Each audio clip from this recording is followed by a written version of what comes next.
하나님의 말씀은 창세기 11장 27절에서 12장 3절 말씀입니다.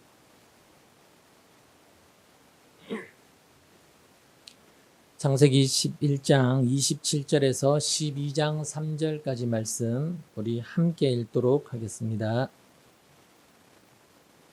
같이 읽겠습니다. 27절부터 읽습니다. 데라의 족보는 이러하니라. 데라는 아브람과 나홀과 하란을 낳고 하란은 롯을 낳았으며 하란은 그 아비 데라보다 먼저 고향 갈대아인의 우르에서 죽었더라. 아브람과 나홀이 장가 들었으니 아브람의 아내의 이름은 사레며 나홀의 아내의 이름은 밀가니 하란의 딸이요 하란은 밀가의 아버지이며 또 이스가의 아버지더라. 사레는 임신하지 못함으로 자식이 없었더라. 데라가 그 아들 아브람과 하란의 아들인 그의 손자 롯과 그의 며느리 아브람의 아내 사레를 데리고 갈대아인의 우르를 떠나 가나안 땅으로 가고자 하더니 하란에 이르러 거기 거류하였으며 데라는 나이가 205세가 되어 하란에서 죽었더라. 12장 1절입니다. 여호와께서 아브람에게 이르시되 너는 너의 고향과 친척과 아버지의 집을 떠나 내가 내게 보여줄 땅으로 가라. 내가 너로 큰 민족을 이루고 내게 복을 주어 내 이름을 창대하게 하리니 너는 복이 될지라.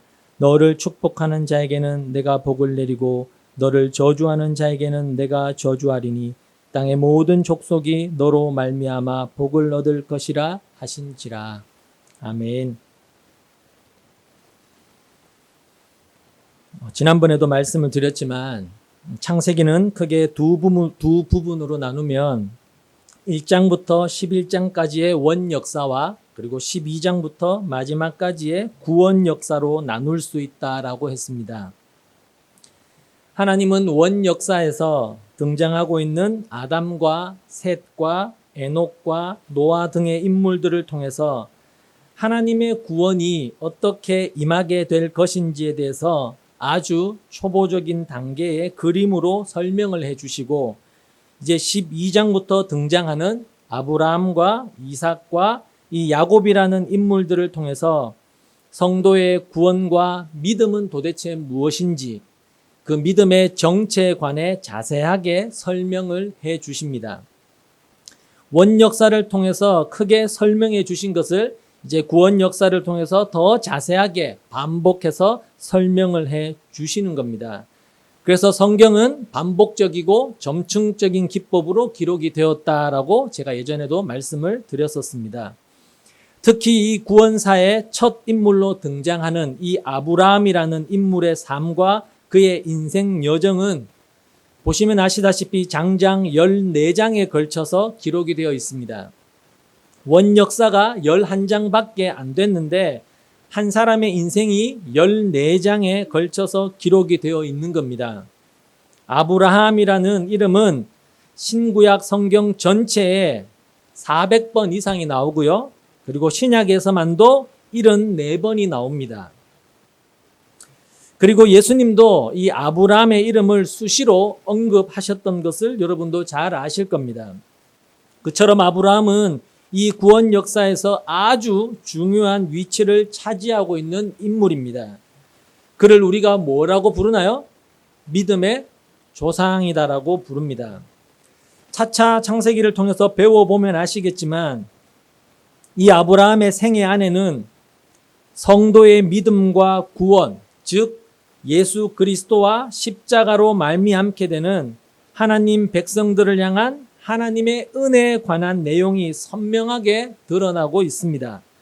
그리고 성경을 주의 깊게 읽어보신 분은 아시겠지만 이 이삭과 야곱의 삶 또한 독자적인 삶으로 떨어져 있는 것이 아니라 이 아브라함과 연결된 아브라함의 인생 속에 이미 결정되고 확보되어 있는 삶이라는 것을 알 수가 있습니다. 따라서 예수 그리스도로 말미암는 이 구원의 완성을 주제로 하고 있는 신약은 사실 마태복음에서 시작되는 것이 아니라 엄밀하게 따지자면 창세기 12장에서 이미 시작이 되고 있는 겁니다. 물론 창세기의 구원 역사에 등장하는 이 아브라함과 이삭과 야곱은 잘 아시다시피 구약시대 사람입니다. 그러나 전체 구속사 안에서 보자면 이미 아브라함에서부터 신약의 그 예수 그리스도와 교회라는 우리라는 그 결과가 이미 시작이 되고 있다는 것을 우리가 알 수가 있는 것이죠. 그래서 신약의 첫 번째 책이 아브라함이라는 말로 시작을 하는 겁니다. 신약의 첫 번째 책인 마태복음 1장 1절을 보시면 이렇게 말씀을 합니다. 아브라함과 다윗의 자손 예수 그리스도의 계보라. 아브라함이 이삭을 낳고 이삭은 야곱을 낳고 야곱은 유다와 그의 형제를 낳았다. 이렇게 시작을 하는 것입니다. 신약은 이렇게 아브라함에서 시작하여 이삭과 야곱을 거쳐 다윗과 예수 그리스도 그리고 교회로 이어지는 이 계보를 통해 흘러서 완성이 되는 것입니다. 따라서 우리가 오늘부터 살펴볼 창세기의 두 번째 부분인 이 구원 역사 속에 아브라함과 이삭과 야곱의 생애는 신약을 여는 아주 중요한 키가 되는 부분입니다. 다시 한번 말씀드리지만 이 12장 이후부터 등장하는 아브라함과 이삭과 야곱은 하나님의 백성을 대표하여 그 백성들이 경험하게 될 하나님의 부르심, 소명, 콜링과 부르심을 받은 그들이 걸어가야 할 구원의 서정, 구원의 단계를 그들의 삶으로 보여주는 하나님이 세우신 모델들인 것입니다. 우리가 존경해야 될 그러한 위인들이 아니라 너희들이 이렇게 구원을 받아서 이렇게 살게 될 것이다, 살아가게 될 것이다 라는 것을 보여주는 모델들이 그들이라는 것입니다. 그래서 하나님은 반복해서 당신을 아브라함과 이삭과 야곱의 하나님이다라고 말씀하셨던 겁니다. 하나님은 하나님의 백성들의 하나님이신데 하나님은 세상 나라의 세상 사람들의 하나님이 아니라 하나님은 하나님의 백성들의 하나님이신데 그런데 하나님이 자신을 나는 아브라함과 이삭과 야곱의 하나님이다라고 말씀하신다는 것은 그들이 바로 하나님의 백성들을 대표하고 있다라는 것을 보여주고 있는 것입니다. 따라서 아브라함과 이삭과 야곱은 하나님 백성들의 구원의 시작, 즉 부르심과 그 구원의 완성이라는 결론으로 향하는 인생의 전 과정을 대표적으로 보여주고 있는 인물들인 것입니다. 물론 요셉이라는 사람의 삶에 관해서도 창세기는 장장 13장을 할애하여 기록을 하고 있습니다. 하지만 요셉은 야곱의 일부이며 연속적인 인물입니다. 나중에 살펴보겠지만 요셉은 변화된 야곱의 모습을 메시지로 담고 있는 사람입니다. 그래서 하나님은 아브라함과 이삭과 야곱과 요셉의 하나님이라고 하시지 않고 이 요셉은 야곱에 포함되어져 있는 사람이기 때문에 아브라함과 이삭과 야곱의 하나님이다라고 하셨던 것입니다. 누가복음 13장 28절 말씀을 한번 찾아보겠습니다.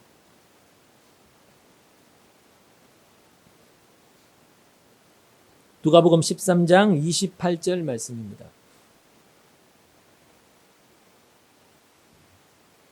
함께 읽겠습니다. 시작.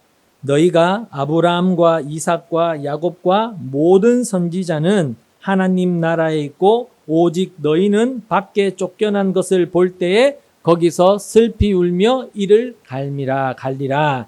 자, 여기서 보시면 예수님께서 하나님 나라 안에 들어갈 하나님의 백성들을 가리켜서 어떻게 부르시냐면 아브라함과 이삭과 야곱과 모든 선지자들이라고 말씀을 하십니다. 그리고 지옥에서 슬피 울며 이를 갈게 될 사람들을 그들과 대조하고 계시죠. 그러니까 이 말을 쉽게 풀어보자면 이런 말입니다. 하나님의 백성들은 이 땅을 하나님의 선지자로 살아가야 하는 모든 자들을 말하는 것인데 그들의 대표가 바로 아브라함과 이삭과 야곱이다라는 겁니다. 그래서 전체 하나님의 백성들을 대표하여 그들 세 사람의 이름만 호명을 하는 겁니다. 그리고 나머지는 그냥 모든 선지자로 묶어버리신 겁니다. 이것은 아브라함과 이삭과 야곱 안에 성도된 우리가 연합이 되어 있다라는 것을 보여주고 있는 겁니다. 그래서 그들의 삶을 추적해 보면서 우리의 삶을 짐작해 볼 수 있다는 것이죠. 그들과 연합된 우리의 삶을 짐작해 볼 수가 있는 겁니다. 그 중에서도 이 아브라함은 이삭과 야곱과 교회를 대표하는 믿음의 조상인 것입니다.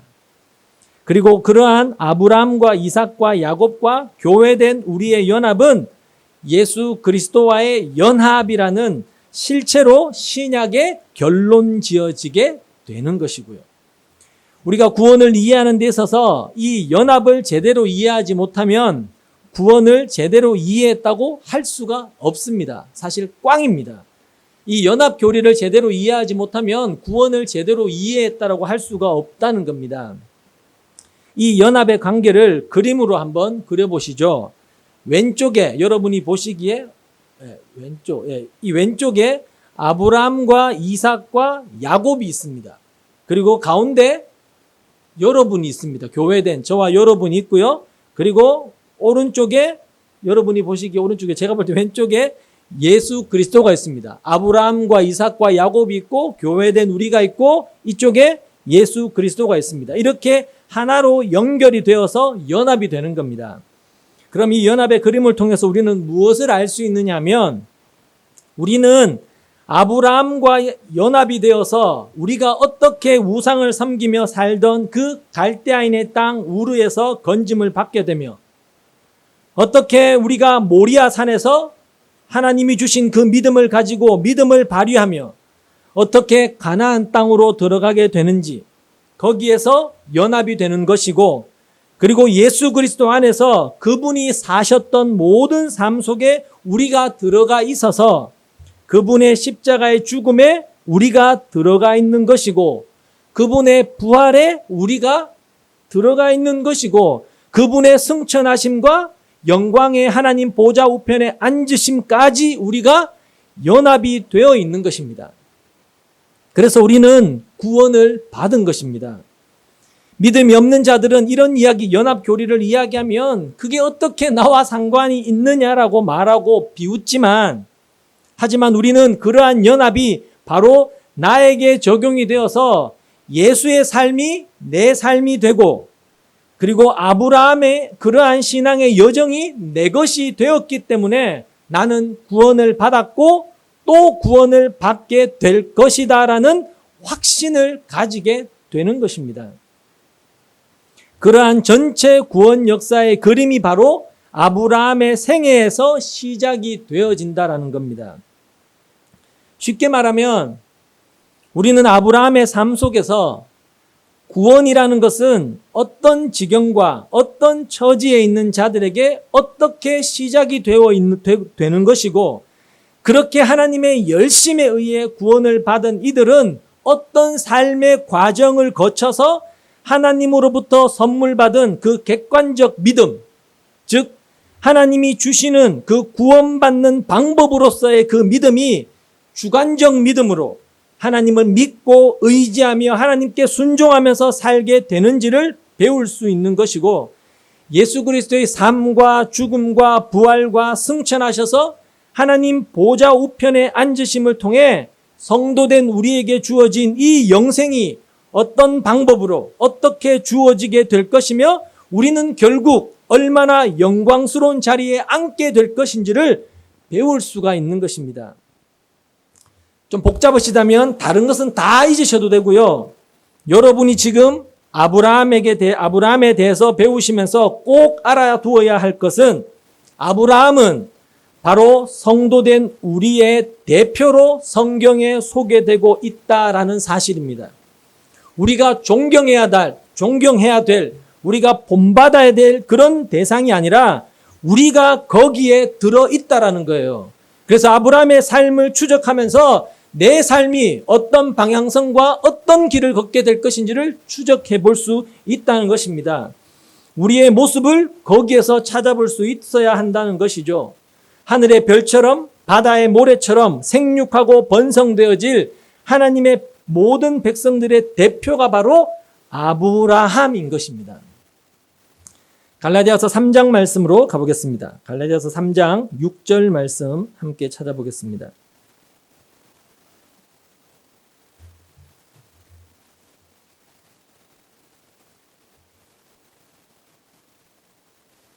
제가 읽겠습니다. 여러분 눈으로 따라서 읽어주십시오.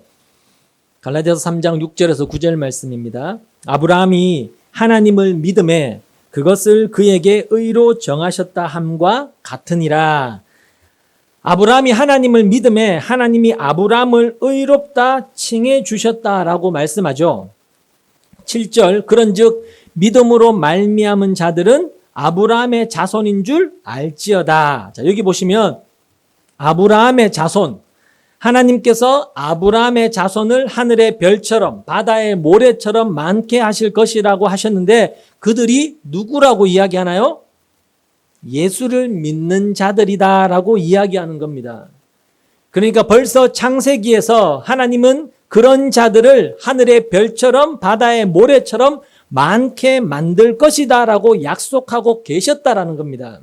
8절 또 하나님이 이방을 믿음으로 말미암아 의로 정하실 것을 성경이 미리 알고 먼저 아브라함에게 복음을 전하되 모든 이방인이 너로 말미암아 복을 받으리라 하였느니라. 그러므로 믿음으로 말미암는 자는 믿음이 있는 아브라함과 함께 복을 받느니라. 하나님께서 아브라함에게 찾아오셔서 그에게 주신 모든 복은 모든 믿는 자들에게 주신 복이다라고 성경이 이야기를 하고 있는 겁니다. 아브라함에게만 주신 것이 아니라 아브라함 속에 들어있는 아브라함과 연합된 하나님의 백성들, 그들 모두에게 하신 말씀이며 모두에게 주신 복이다라고 하시는 겁니다.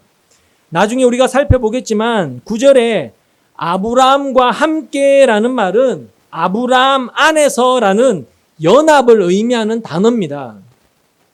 그리고 13절, 14절을 보시면 그리스도께서 우리를 위하여 저주를 받은 바 되사 율법의 저주에서 우리를 속량하셨으니 기록된 바 나무에 달린 자마다 저주 아래 있는 자라 하였음이라.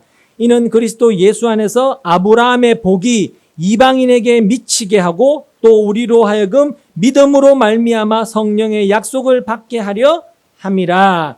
그리고 여기 보시면 예수님께서 십자가를 지신 사건도 성령으로 말미암아 하나님의 백성들에게 아브라함의 복이 전해지도록 하기 위함이었다라고 이야기를 하고 있는 겁니다. 그러니까 아브라함을 향한 하나님의 복의 그 언약은 바로 성도된 우리를 향한 언약이었다라는 것입니다. 그러니까 성경의 아브라함이라는 그 이름에 아브라함을 보시지 마시고 우리 자신의 이름을 넣어서 생각을 하셔야 된다는 거예요. 아브라함이 곧 우리다, 나다라는 것을 잊지 마셔야 된다는 겁니다. 따라서 오늘 본문에 나오는 아브라함을 향한 하나님의 언약의 대상은 바로 성도된 저와 여러분, 우리 모두인 것입니다. 자, 다시 본문 2절로 가보시죠. 창세기 12장 2절, 3절 말씀 함께 같이 읽도록 하겠습니다. 창세기 12장 2절, 3절 말씀 같이 읽겠습니다. 같이 읽습니다. 시작. 내가 너로 큰 민족을 이루고 내게 복을 주어 내 이름을 창대하게 하리니 너는 복이 될지라. 너를 축복하는 자에게는 내가 복을 내리고 너를 저주하는 자에게는 내가 저주하리니 땅의 모든 족속이 너로 말미암아 복을 얻을 것이라 하신지라. 이 말씀을 누구에게 하신 거라고요? 아브라함에게만 하신 것이 아니라 아브라함과 연합된 성도된 우리에게 하신 거란 말입니다. 여러분이 성도가 맞다면 이 말씀은 하나님이 여러분에게 하신 이야기라는 뜻이에요.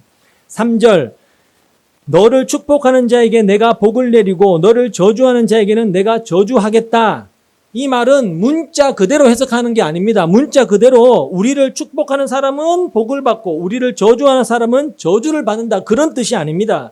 이 말의 뜻은 아브라함이 전하는 그 복, 그 복음에 동의하는 자는 복을 받을 것이고 그 복에 동의하지 않는 자는 저주를 받을 것이다 라는 뜻입니다.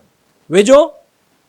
아브라함이 전하는 그 복을 받지 않는 것, 그 복음을 받지 않는 자들은 어떤 자들일까요? 언약 밖에 있는 자들이니까. 하나님의 언약 밖에 있는 자들이기 때문에 그래요. 그들은 언약 밖에 있는 자들이니까 복음을 들어도 복음을 받지 않는 것이고, 그런 자들은 저주를 받아서 지옥에 떨어지게 될 것이다 라는 말씀인 것입니다. 자, 이런 언약을 신약에서 예수님께서 교회된 우리들에게 해주신 적이 있죠. 어디서 보셨나요? 마태복음 16장에서 교회에게 권세를 주시면서 이렇게 말씀하셨습니다. 너희가 땅에서 매면 하늘에서도 매고, 너희가 땅에서 풀면 하늘에서도 풀리리라고 하신 그 말씀이 바로 이 말씀인 겁니다.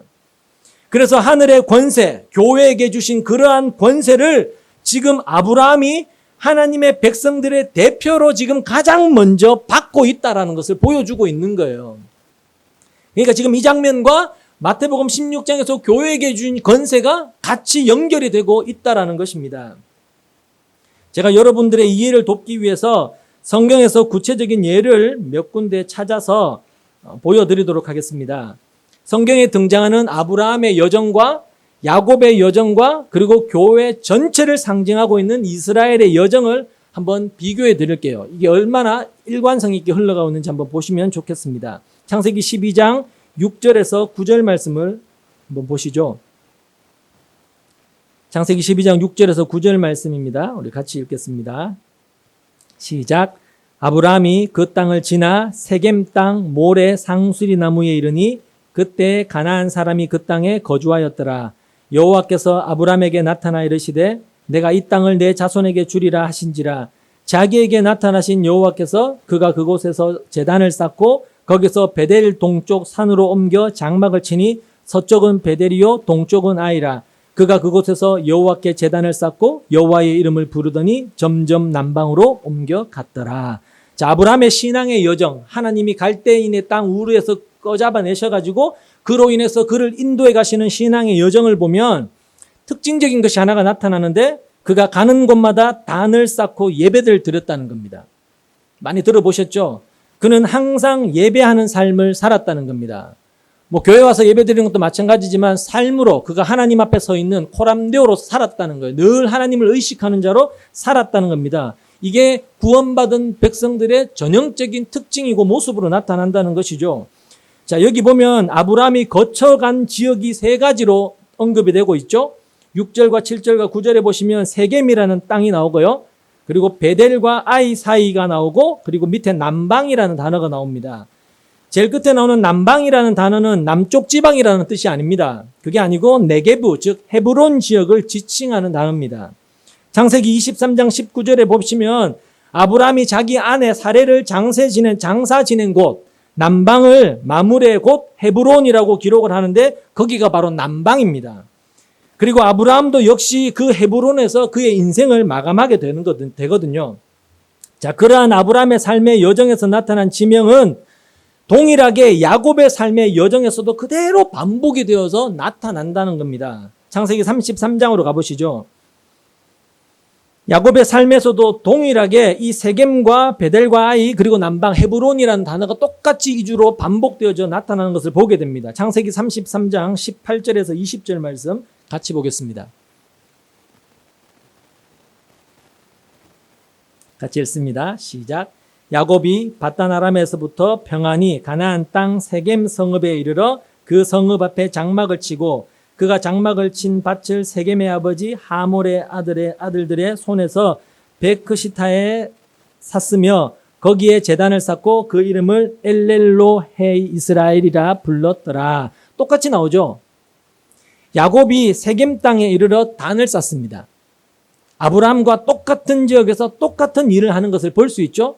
창세기 35장 14절 15절로 가보시면 이렇게 말씀합니다. 똑같은 지역이 또 나옵니다. 14절 15절입니다. 35장 시작. 야곱이 하나님이 자기와 말씀하시던 곳에 기둥 곧 돌기둥을 세우고 그 위에 전제물을 붓고 또 그 위에 기름을 붓고 하나님이 자기와 말씀하시던 곳의 이름을 베델이라 불렀더라. 보십시오. 야곱이 베델에서 하나님께 제사, 전제를 지내죠.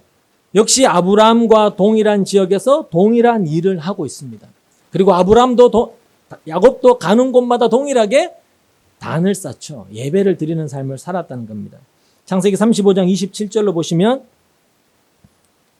35장 27절입니다. 시작.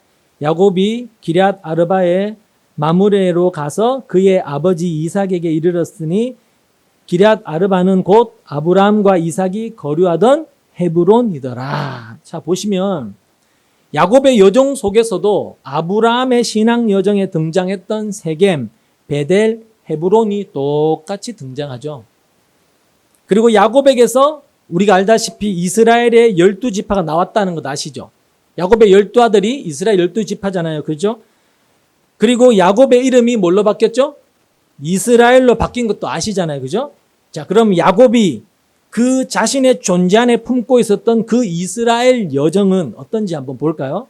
여호수아 7장으로 가보겠습니다. 여호수아 7장 2절 말씀. 자, 같이 읽겠습니다. 여호수아 7장 2절. 이스라엘의 여정도 똑같이 나오는 걸 보게 될 겁니다. 여호수아 7장 2절 시작.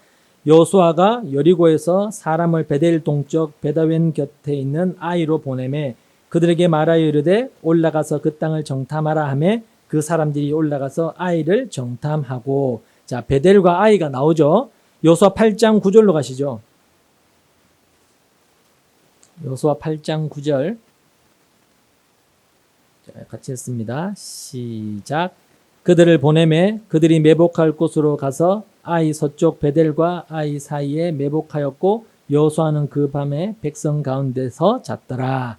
창세기 12장의 아브라함의 여정 중에 나오는 베델과 아이 사이라는 어구가 그대로 등장을 하고 있습니다.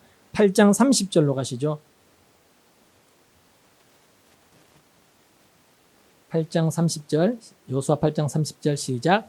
그때 여호수아가 이스라엘의 하나님 여호와를 위하여 에발산에 한 제단을 쌓았으니, 여기서 에발산이 어디냐? 세겜입니다. 세겜.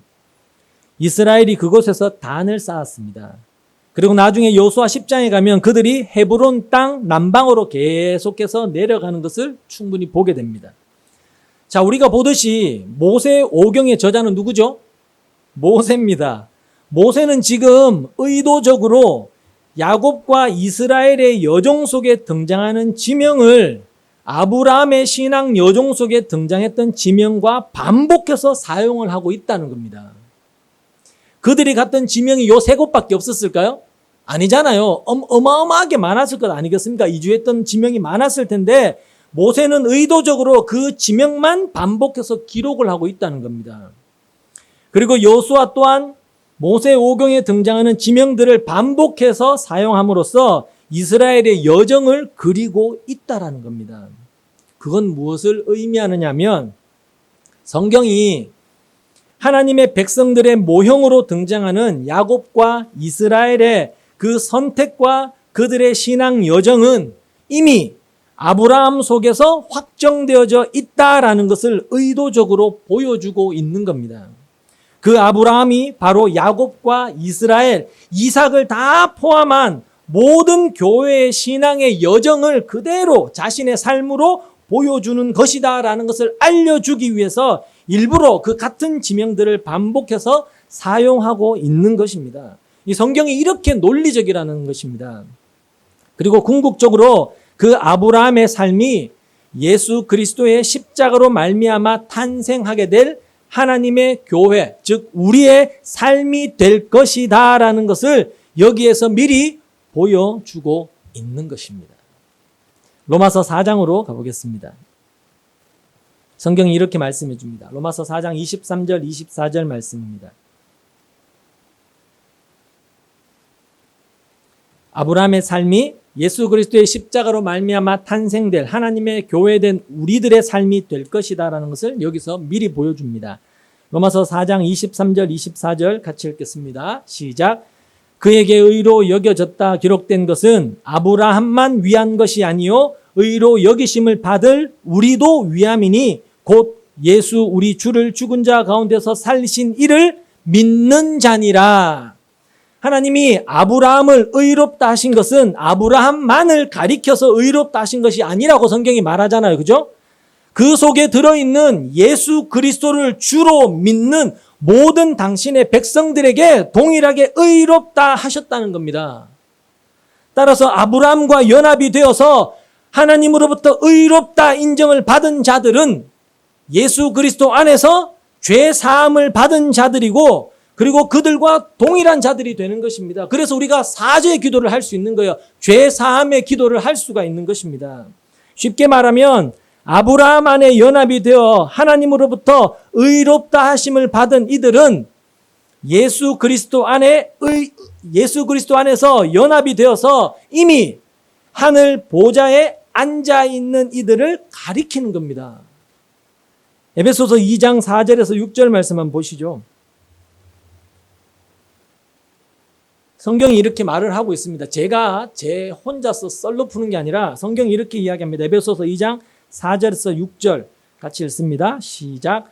긍휼이 풍성하신 하나님이 우리를 사랑하신 그 큰 사랑을 인하여 허물로 죽은 우리를 그리스도와 함께 살리셨고, 이게 연합이잖아요. 그죠? 함께 살리셨고, 너희는 은혜로 말미암아 구원을 받은 것이라 또 함께 일으키사 그리스도 예수 안에서 함께 하늘에 앉히시니.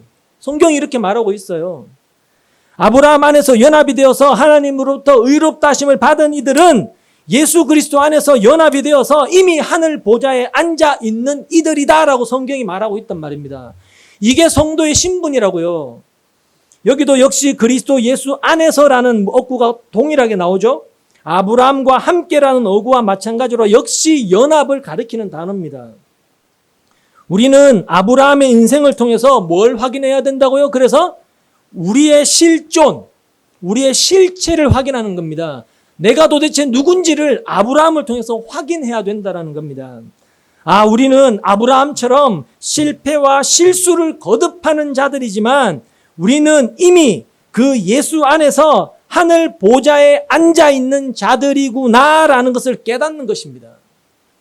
6절에 나오는 앉히시다, 앉히신이라는 단어는 과거 시제입니다, 여러분.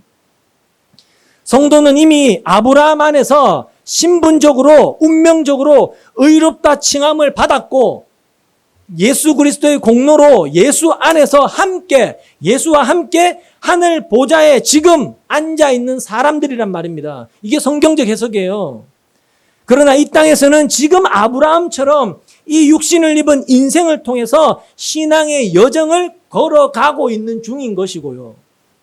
그러나 이미 거기에 앉아 있기 때문에 비록 이 땅에서 좀 실수하더라도, 좀 실패하더라도 절망해서 자폭하지 않을 수 있는 겁니다. 이 신분이 내 안에 분명하다면 좀 괜찮아요. 좀 아파도 괜찮고, 좀 가난해도 괜찮고, 좀 실패하고, 좀 낙심해도 괜찮단 말입니다. 왜? 이 분명한 신분이 우리에게 확인이 되어 있기 때문에요. 그래서 성도는 성경을 늘 가까이 하고 열심히 배워야 되는 이유가 여기 있어요. 세상은 끊임없이 우리의 신분을 혼탁하게 만든단 말입니다. 우리가 누군지를 자꾸 망각하게 만들어서 이 세상과 현실을 바라보면서 희노애락을 즐기게 만들고 있기 때문에 그래요. 자, 이제 아브라함과 성도와 그리고 예수 그리스도가 어떻게 이어지게 되는지를 여러분 좀 잘 아시게 되셨으리라 생각이 됩니다.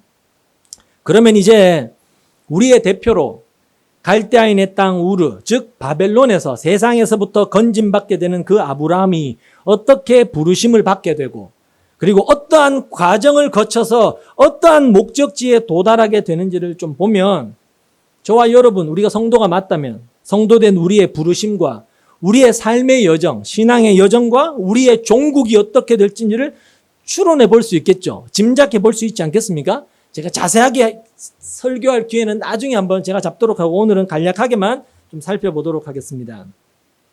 아브라함은 전혀 불가능한 상태에 있었던 사람입니다. 그는 하나님이 누군지도 몰랐고, 그리고 하나님의 필요성도 느끼지 못해서 하나님을 전혀 찾지도 않을 때, 그때 선택받은 사람이 아브라함입니다. 아브라함은 그 자리에서 출발을 해야 됩니다. 로마서 4장 18절 말씀을 보겠습니다. 성경은 이렇게 아브라함에 대해서 설명하고 있습니다. 로마서 4장 18절입니다.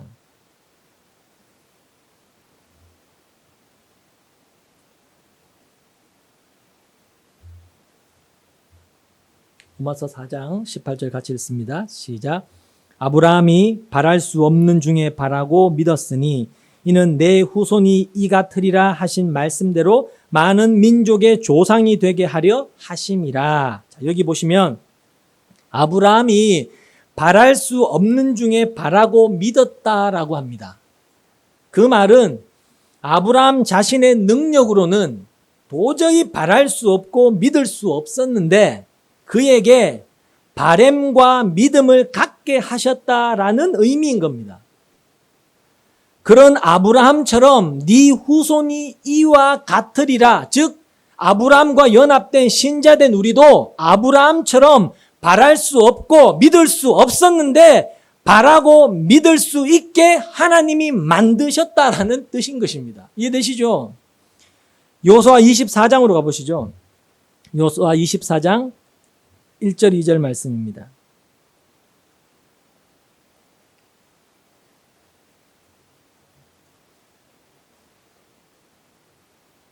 여호수아 24장 1절 2절 말씀 같이 읽습니다. 여호수아 제일 끝장입니다. 시작. 여호수아가 이스라엘 모든 지파를 세겜에 모으고 이스라엘 장로들과 그들의 수령들과 재판장들과 관리들을 부르매 그들이 하나님 앞에 나와 선지라.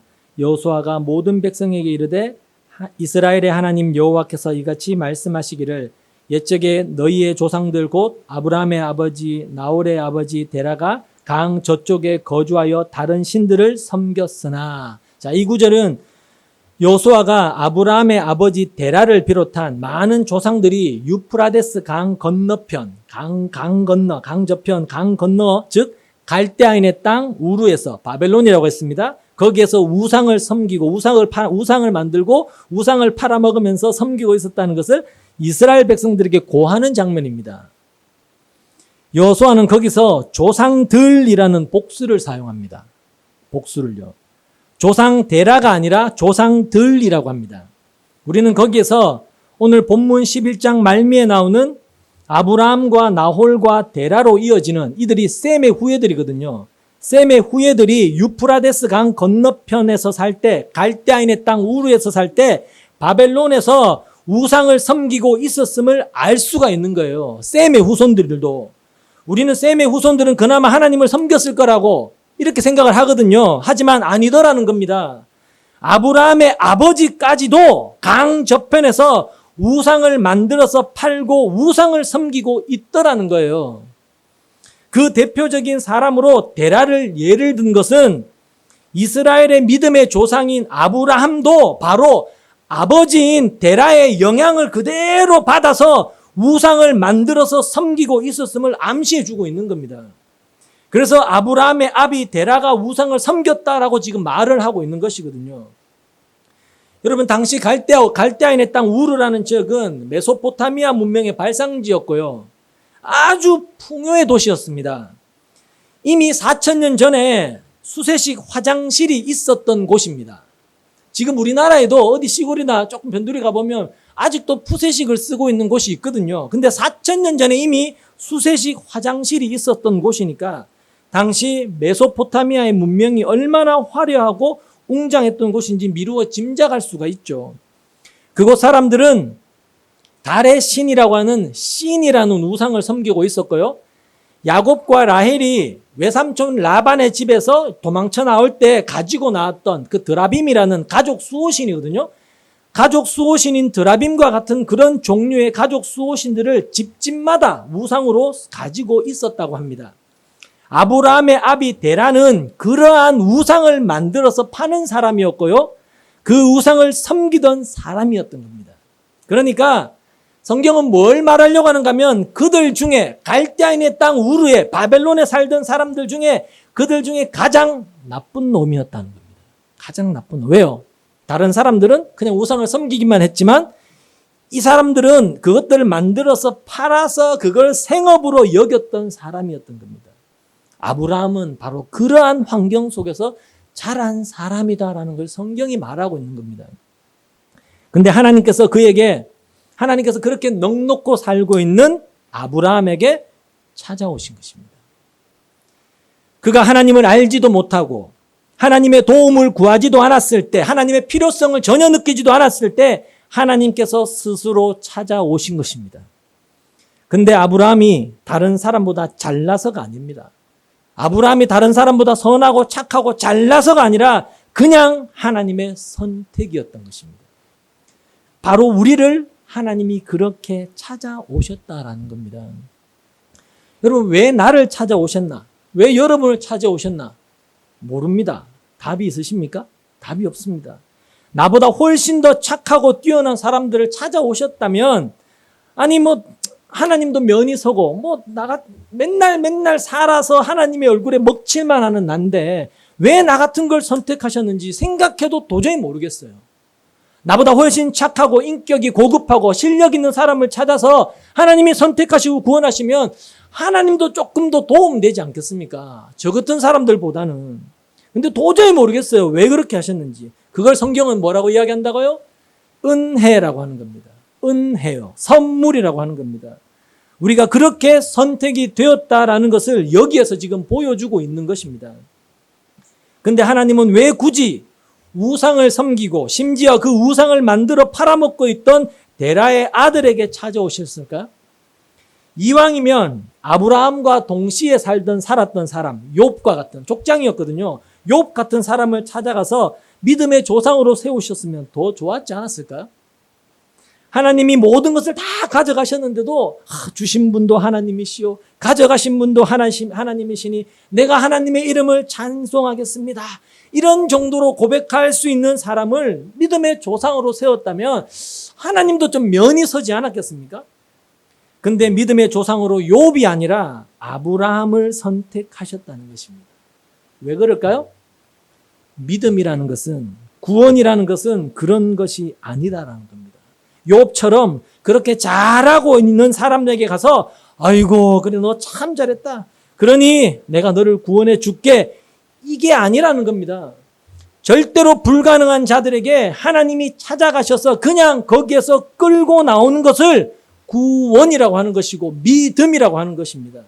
그래서 아브라함에게 찾아간 것입니다. 갈대아 우르에서도 제일 형편없는 집안의 아들에게 찾아가셨던 것입니다. 그렇게 하나님께서 당신의 백성의 대표로 택해서 그 가나안으로 이끌어 가시는 하나님의 백성 아브라함은 정말 말을 안 들었습니다.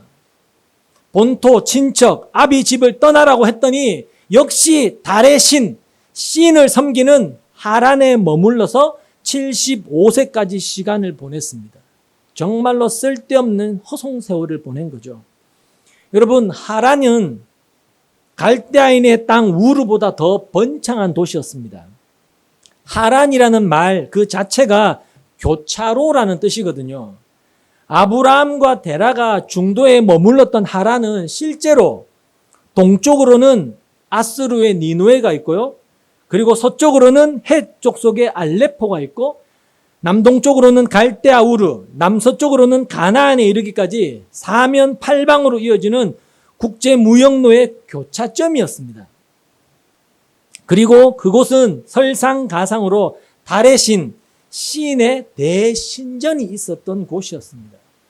그러니까 더 화려하고 더 타락한 도시로 들어가서 거기에서 그냥 정착해버린 겁니다. 하나님은 아브라함을 갈대아인의 땅 바벨론 우르에서 건져 가나안으로 데려가시려고 그를 부르셨는데 아브라함은 갈대아 우르보다 더 화려하고 더 타락한 하란에서 오랜 시간을 머물러 있었던 것입니다. 갈대아 우르의 그 문명의 달콤함에 그것을 차마 떨쳐버릴 수가 없었던 거예요. 정말 아브라함이 하나님을 경외했고 하나님을 정말로 순종했던 사람이었고 하나님의 말씀을 따랐던 사람이었다면 하나님의 부르심을 받은 후에도 아버지가 죽을 때까지 하란에 그렇게 오래 머물러 있었겠습니까? 아브라함은 하나님이 아버지의 죽음으로 경고할 때까지 하란에서 그냥 여기가 좁사오니 하면서 엉덩이 딱 붙이고 안주하고 있었단 말입니다. 그런 아브라함을 하나님은 그냥 놔두시지 않으셨던 것입니다.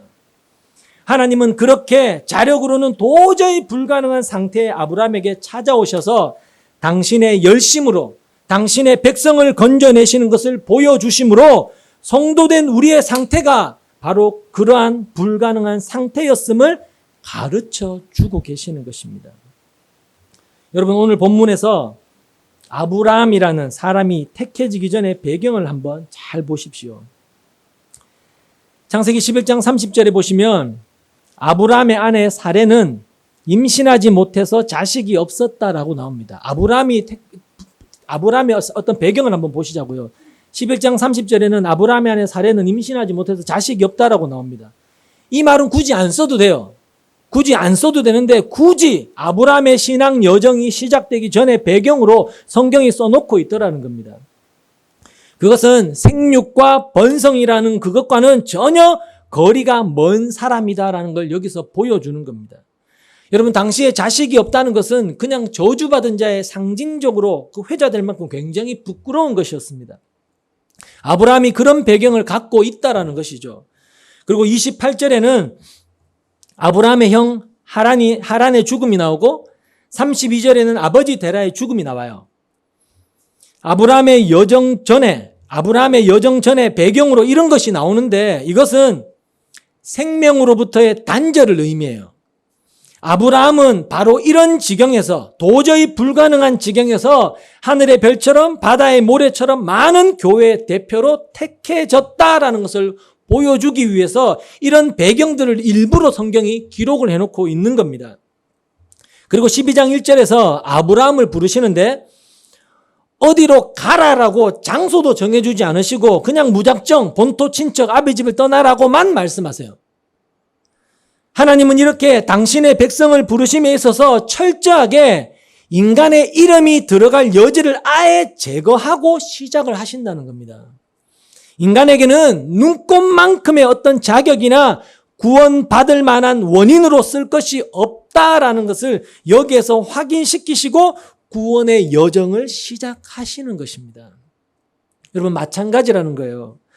우리가 지금 하나님을 믿고 구원을 받았다고 해서 내가 다른 사람보다 좀 우월해서 구원을 받았을 것이다라고 생각하면 안 된다는 겁니다.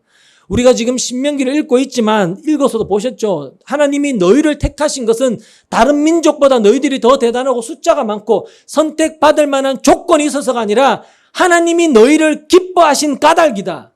하나님이 너희 선조와의 맺은 그 약속 때문이다 라고밖에 말하지 않아요. 우리에게 눈꼽만큼의 자격과 조건도 없었다라는 것을 말하는 겁니다.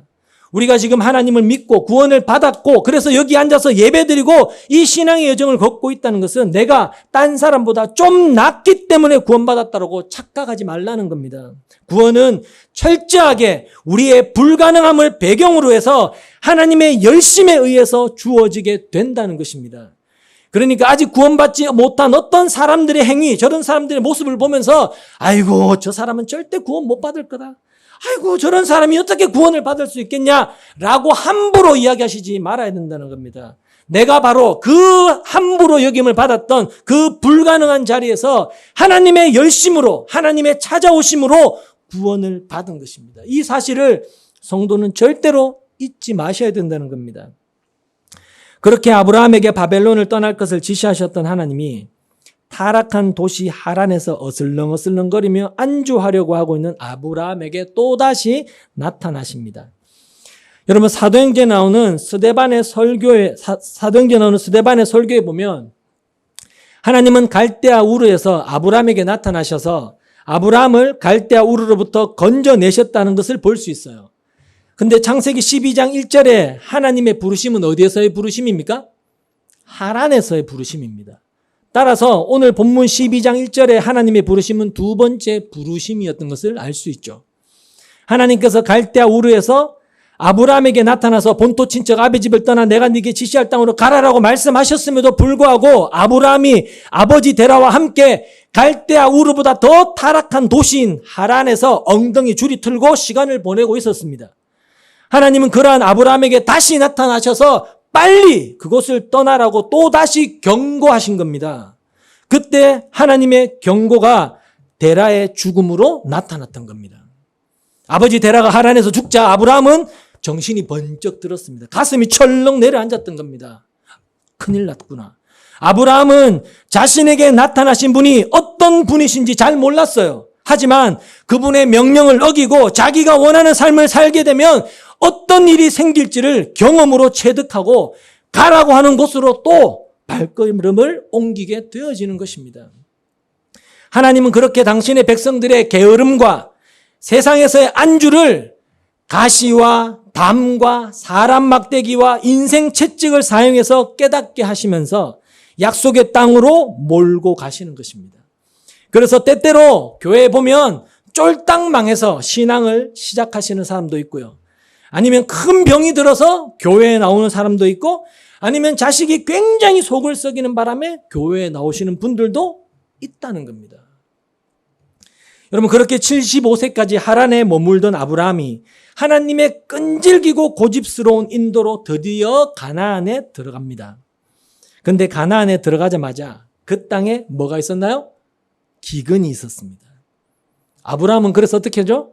곧 애굽으로 도망칩니다. 도망가요. 여러분, 그걸 믿음이라고 하나요? 그걸 믿음이라고 하나요? 아니죠. 그건 믿음이라고 하지 않죠. 그게 무슨 믿음의 조상이라고 할 수 있냐고요. 아마 아브라함은 자기에게 나타나셔서 내가 네게 복 줄 테니까 내가 지시할 땅으로 가라라고 했던 하나님께 속았다라고 생각을 했을 겁니다. 복을 준다고 해서 여기까지 왔는데 복은커녕 이게 기근이 뭐냐? 먹고 살 게는 해줘야 될 거 아니냐? 투덜댔겠죠. 그러니까 뒤도 안 돌아보고 애굽으로 내려갔던 겁니다. 그리고 그곳에서 자기 아내를 누이라고 속여서 왕에게 팔아먹습니다. 원래 사례는 아브라함의 이복 누이입니다. 이복 동생이에요. 아버지가 같고 어머니가 다른 이복 누이입니다. 그러나 그녀는 자기 아내였죠. 그런데 애굽 왕이 자기 아내를 빼앗기 위해서 자기를 죽일까 봐 불안해서 아브라함은 아내 사례를 그냥 누이라고만 밝히고 애굽 왕에게 팔아먹은 겁니다. 왜 제가 아내를 팔아먹었다는 표현을 쓰는가 하면 그 내용을 보시면 아시지만 아브라함은 애굽 왕이 자기 아내를 데려가는 대신에 많은 가축과 재물과 종들을 줬어요. 그때 그것을 아무런 가책 없이 그냥 덥석 받았기 때문입니다. 최소한 안 받아야 되잖아요. 자기 아내를 팔아먹고 대가로 주는 거는. 여러분, 아브라함이 큰 부자가 된 게 그때부터라는 걸 아십니까? 그거 받아서 큰 부자가 된 겁니다. 아내 팔아먹고 부자가 된 거예요. 그때 받은 하인 중에 한 명이 바로 누군지 아시죠? 이스마엘의 어머니인 하갈이고요. 하갈입니다.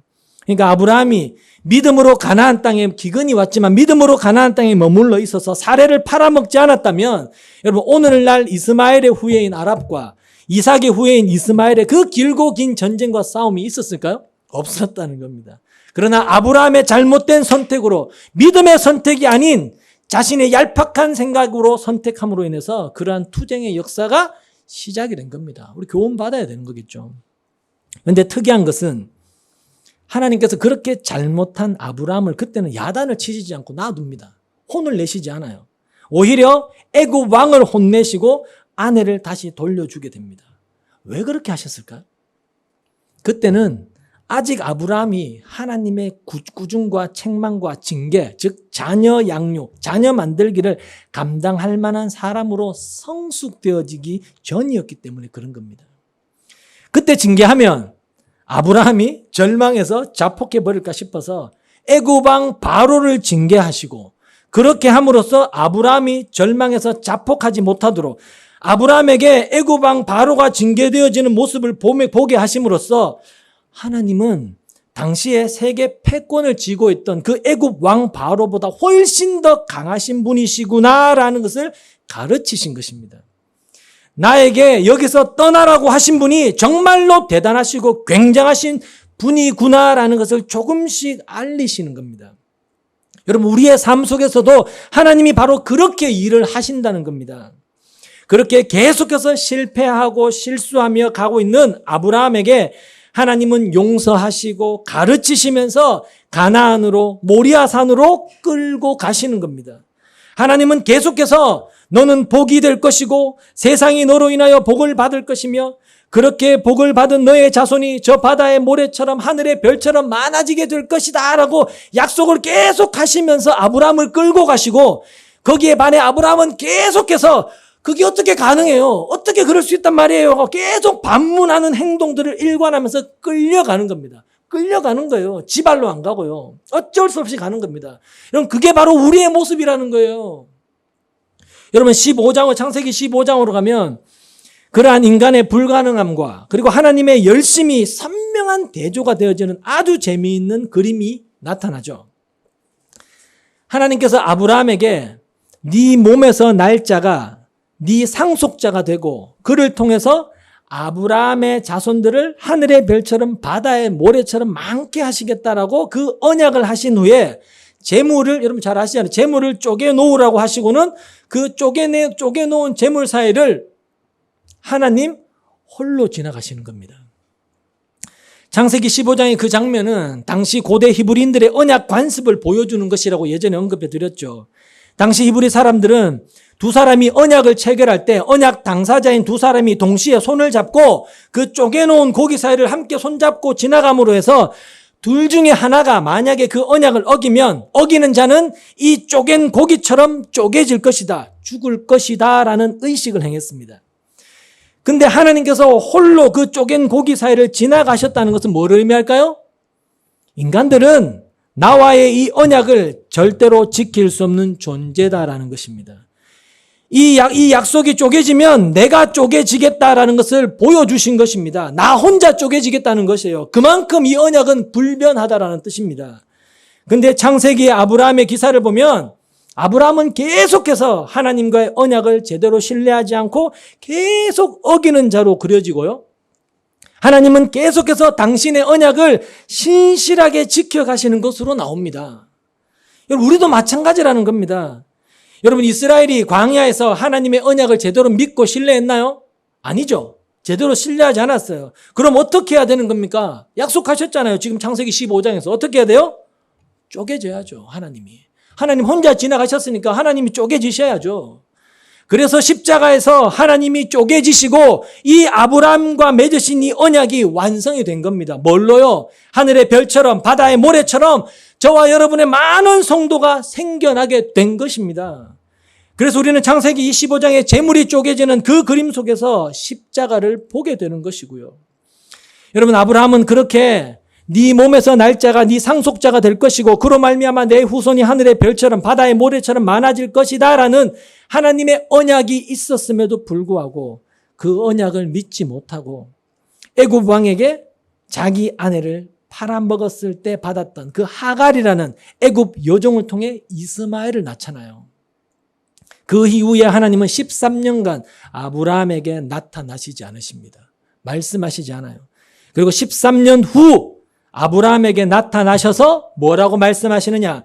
나는 전능하신 하나님이니 너는 내 앞에서 완전해라 라고 말씀하시면서 혼을 내셔요.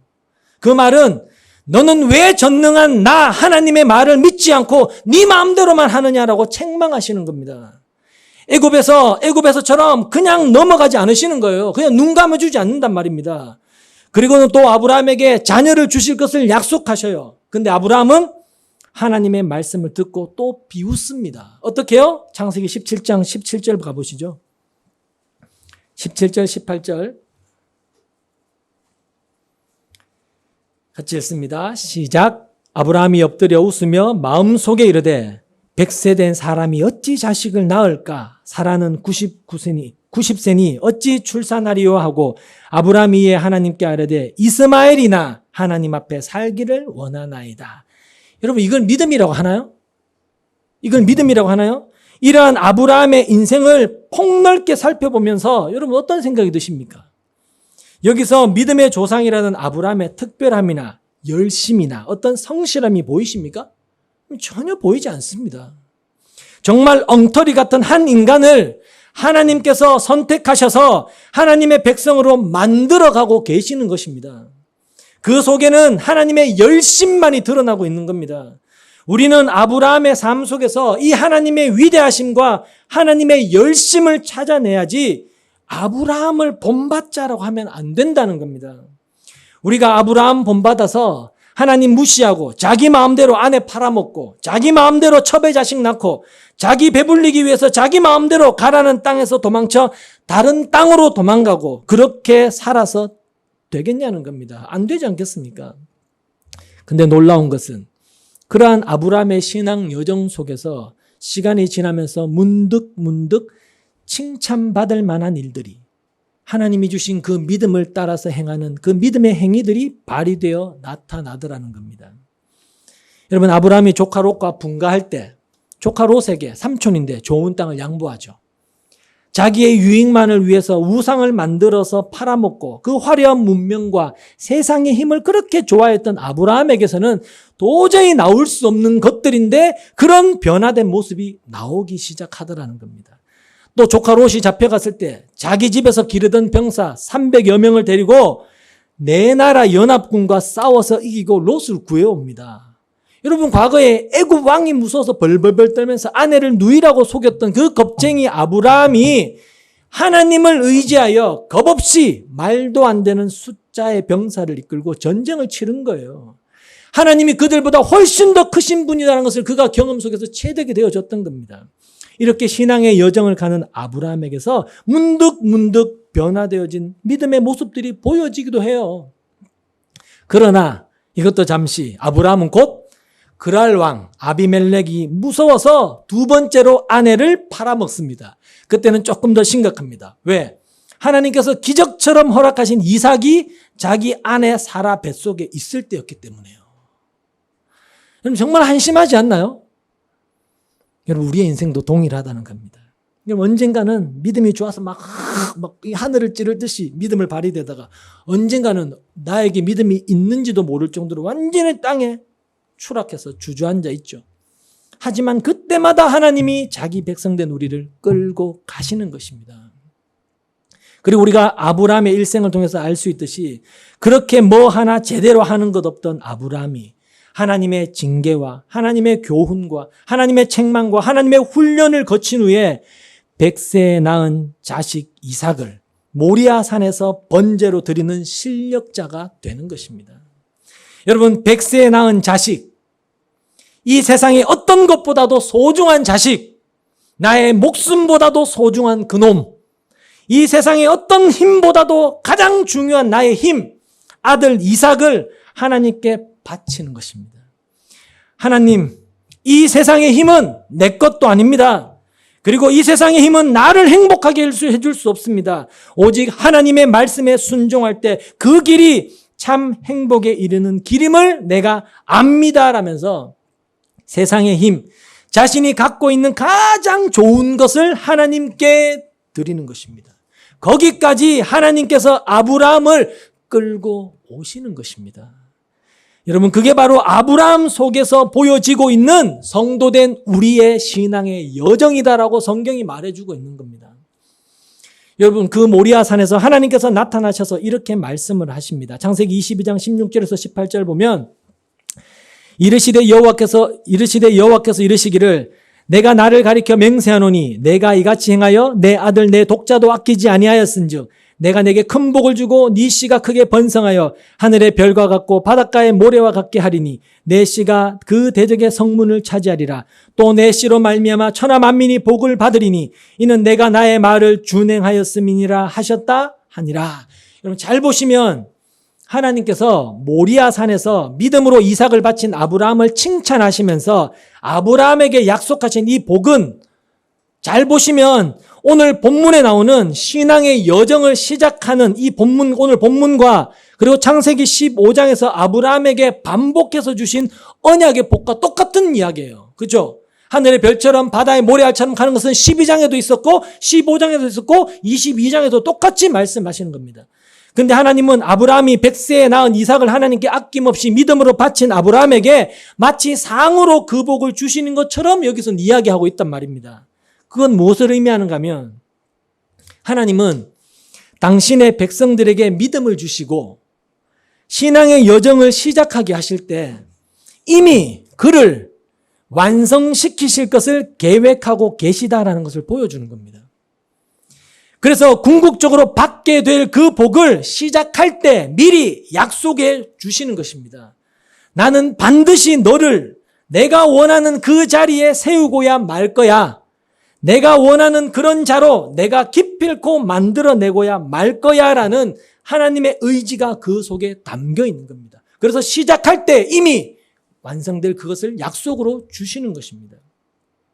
여러분, 우리가 믿음의 조상인 아브라함의 인생을 통해 살펴본 것처럼 믿음은 그렇게 전혀 받을 자격이 없는 자들에게 하나님이 은혜로 주시는 선물이며, 하나님은 하나님의 열심으로 당신의 믿음을 받은 자들에게서 반드시 주관적인 믿음, 즉 하나님에 대한 올바른 고백, 하나님 당신은 누구십니다, 나는 당신의 어떤 존재입니다 라는 그 믿음의 올바른 고백과 그 고백을 따라서 살아가는 믿음의 삶을 받아내시고야 마신다라는 것을 여러분 절대로 잊으시면 안 됩니다.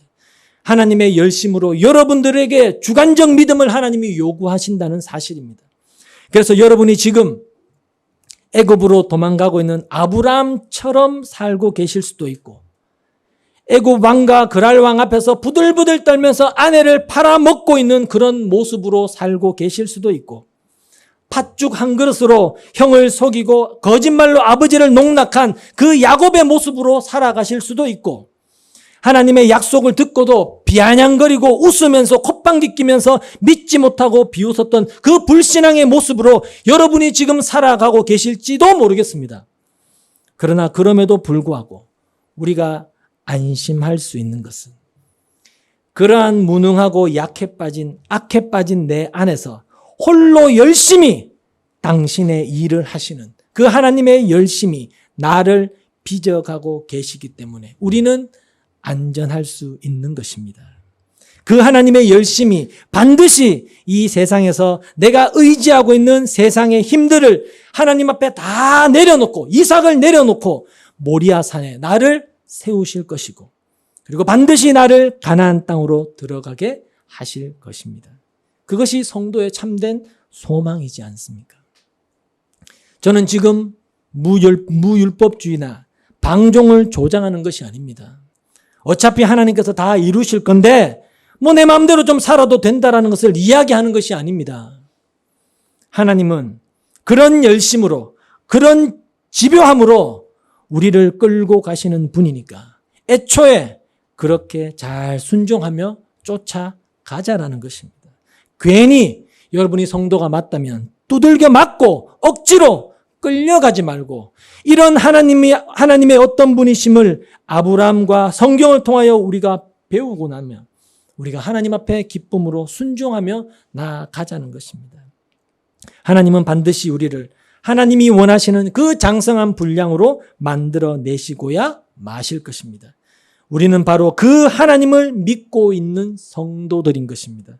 그러니까 여러분은 무엇으로도 주눅들지 말고, 무엇으로도 절망하거나 좌절하거나 낙심하지 마시고, 부디 성경에서 이야기하고 있는 이 신앙의 여정을 여러분의 삶 속에서 한번 잘 살아보시기를 주님의 이름으로 부탁드립니다. 기도하겠습니다.